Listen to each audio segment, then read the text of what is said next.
கிறிஸ்துவுக்குள் மிகவும் பிரியமானவர்களே, ஒரு முறை நான் கடற்கரை பூங்காவில் நடந்து சென்று கொண்டிருந்த பொழுது ஒரு மனிதரை நான் பார்த்தேன். அந்த மனிதர் மிகவும் ஆஜானுபாகுவாக, மிகவும் பராக்கிரமம் உள்ளவராய், அதிக பலன் உள்ளவராய், நல்ல உயரமாக வாட்ட சாட்டமாக ஒரு முரட்டு மனிதராக அவர் காட்சி அளித்திருந்தார். அவருக்கு முன்பதாக ஒரு மிக சிறு பையன் அவன் சென்று கொண்டிருந்தான். அவனுக்கு ஒரு 3 வயது தான் இருக்கும். மிகவும் நேர்த்தியாக ஆடை அணிந்திருந்தான். கண்களிலே கருப்பு நிற கண்ணாடி அணிந்திருந்தான். அப்படியாக அந்த சிறுவன் அந்த பெரிய மனிதர் முன்பதாக நடந்து சென்று கொண்டிருந்தான். அந்த சிறு பையன் எங்கெல்லாம் திரும்புகிறாரோ அதை பின்பை அந்த பெரிய மனிதரும் திரும்பிக் கொண்டிருக்கிறார். அவர் மிகவும் சந்தோஷத்தோடு அந்த சிறு பையனோடு அவர் நடந்து செல்கிறார். அந்த பையன் முன்பதாக நடக்கிறான், அந்த மனிதர் பின்பதாக நடந்து கொண்டிருக்கிறார். இதை நான் பார்த்த பொழுது எனக்கு சற்று ஆச்சரியமாகவும் இருந்தது. எப்படி என்று சொன்னால், ஒரு மிகப்பெரிய ஒரு யானை, ஆனால் ஒரு பாகன், ஒரு தன்னை காட்டிலும் மிக மிக வலிமை குறைந்த ஒரு பாகன் பின்பதாக அந்த நடந்து செல்வதை நாம் சாலைகளிலே பார்த்திருக்கிறோம். அப்படிப்பட்டதான் எனக்கு அந்த இருவரையும் பார்க்கும் பொழுது தோன்றியது. அப்பொழுது ஆவியிலே நான் இப்படியாக உணர்த்தப்பட்டேன்.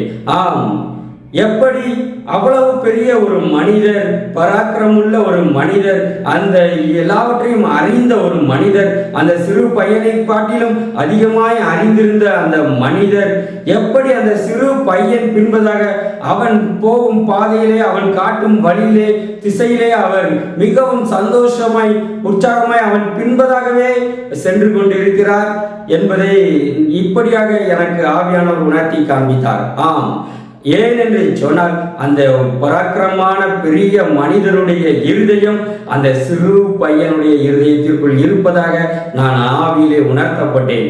ஆகவேதான் அவர் மிகவும் சந்தோஷமாக அந்த சிறு பையன் எங்கெல்லாம் போகிறானோ பின்னாடியே அவர் போகிறார். பார்க்கும் பொழுது அந்த பெரிய மனிதரை அந்த சிறு பையன் தான் வழி நடத்துவது போல, ஆளுகை செய்வது போல, அதிகாரம் செலுத்துவது போல நமக்கு தெரிகிறது.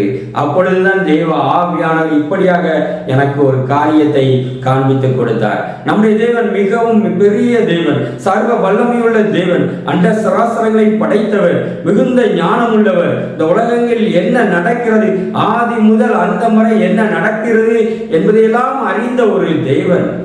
ஆனால் சாதாரண பலவீனமான ஒரு மனிதன், குறைந்த அறிவுள்ள ஒரு மனிதன், இன்னும் மனிதன் இந்த உலகத்தை பற்றி அறிந்து கொண்டது குறைவுதான். அப்படிப்பட்ட ஒரு மனிதனோடு தேவாதி தேவன் இணைந்து வருகிறார் என்று சொன்னால், அந்த சாதாரண மனிதனை விசாரிக்கிறார் என்று சொன்னால், அவர் உன்னதத்திலே மகிமையிலே வாழ்ந்த பொழுதும் இந்த பூமியிலே சாதாரண மனிதராகிய நம்மோடு அவரை விசாரித்து நம்மோடு கூட அவர் இணைந்து வருகிறார் என்று சொன்னால் ஒரே ஒரு காரணம்தான், தேவாதி தேவனுடைய இருதயம் அந்த தகப்பனுடைய இருதயத்தை போல பிள்ளைகளாகிய நம்மோடு இணைந்து இருக்கிறது. தேவாதி தேவன் நம்முடைய சின்ன இருதயத்திற்குள் வாசம் செய்கிறார். அவ்வளவு பெரிய தேவன், ஆனால் நம்முடைய இருதயத்திற்குள் அவர் வாசம் செய்கிறபடியால் அவருடைய இருதயம் நம்முடைய இருதயத்தோடு பாசத்திலே அன்பிலே கட்டப்பட்டு இருக்கிறபடியால் நான் உணர்ந்து எப்படி ஆவியிலே உணர்ந்தேன் என்று சொன்னால், அவருடைய இருதயம் நம்முடைய இருதயத்திற்குள் இருக்கிறது. ஆகவே அவர் நாம் எங்கெல்லாம் திசை திருப்புகிறோமோ அங்கெல்லாம் அவர் நம்மோடு கூட வருகிறார். நாம் என்ன சொல்லுகிறோமோ அதை அவர் செய்கிற ஒரு தேவனாய் இருக்கிறார். அப்படிப்பட்ட ஒரு அதிகாரம், தேவன் மீதே ஒரு அதிகாரத்தை செலுத்துகிற ஒரு மனிதராக நாம் காணப்படுகிறோம். ஆம் பிரியமானவர்களே, அந்த இருவருடைய காட்சியின் மூலம் நான் இப்படியான ஒரு சத்தியத்தை அறிந்து கொள்வதற்கு தேவன் எனக்கு உதவி செய்தார். அதைத்தான் நான் உங்களோடு கூட இந்த வேளையில் நான் பகிர்ந்து கொள்கிறேன். ஆம் பிரியமானவர்களே, வேதத்திலும் கூட தேவனுடைய இருதயத்திற்கு ஏற்ற ஒரு மனிதனாகிய சங்கீதக்காரனே தாவீது இப்படியாக அந்த தேவனுடைய இருதயத்தை குறித்து அவர் எழுதி வைத்திருப்பதை நாம் வாசிக்கிறோம். சங்கீதம் 8ஆம் அதிகாரம் 2ஆம் வசனம் முதல் இப்படியாக நாம் வாசிக்கிறோம். பகைஞனையும் பழிகாரனையும் அடக்கி போட தேவரீர் உம்முடைய சத்துருக்களின் நிமித்தம் குழந்தைகள் பாலகர் வாயினால் பலனுண்டு பண்ணினீர். உமது விரல்களின் கிரியையாகிய உம்முடைய வானங்களையும் நீ ஸ்தாபித்த சந்திரனையும் நட்சத்திரங்களையும் நான் பார்க்கும் போது மனுஷனை நீர் நினைக்கிறதற்கும் மனுஷகுமாரனை நீர் விசாரிக்கிறதற்கும் அவன் எம்மாத்திரம் என்கிறேன். நீர் அவனை தேவ தூதரிலும் சற்று சிறியவனாக்கினீர். மகிமையினாலும் கனத்தினாலும் அவனை முடிசூட்டினீர். உம்முடைய கரத்தின் கிரியைகளின் மேல் நீர் அவனுக்கு ஆளுகை தந்து சகலத்தையும் அவனுடைய பாதங்களுக்கு கீழ்ப்படுத்தினீர்.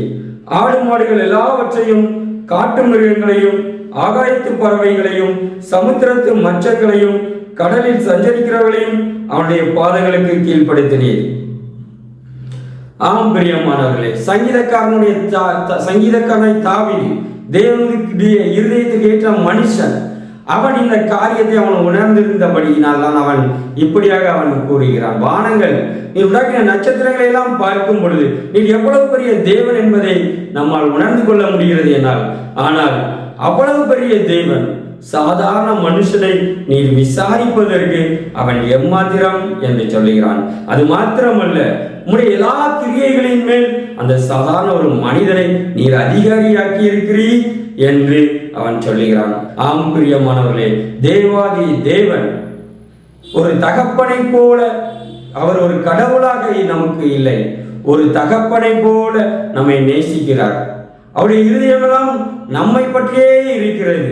எப்படி ஒரு தகப்பன் ஒரு குழந்தையை நேசிப்பானோ, எப்படி அந்த கடற்கரையிலே ஒரு மிகப்பெரிய ஒரு தகப்பன் அந்த சிறு பையனை நேசித்து அவனோடு கூட நடந்து செல்வாரோ, அந்த சிறு பையனுடைய அதிகாரத்திற்கு அவர் எல்லாவற்றையும் ஒப்பு கொடுத்தாரோ, அதே போலதான் தேவாதி தேவனும் நமக்கு ஒரு தகப்பனாய் இருந்து அந்த தகப்பனுடைய அன்பை நமக்கு காண்பித்து நம்மை நேசித்து நம்மை ஒரு அதிகாரியாகவும் கனத்தினாலும் மகிமையினாலும் நம்மை முடிசூட்டி இருக்கிறார் என்று நாம் இந்த வேத பகுதியிலே பார்க்கிறோம். ஆம் பிரியமானவர்களே, தேவனுக்கு தகப்பனை போல அன்பு வைத்திருக்கிற தேவாதி தேவனுக்கு நாம் துதி கனம் மகிமையை செலுத்துவோமாக. தேவனுக்கு மகிமை உண்டாகட்டும். ஆமேன், ஆமேன்.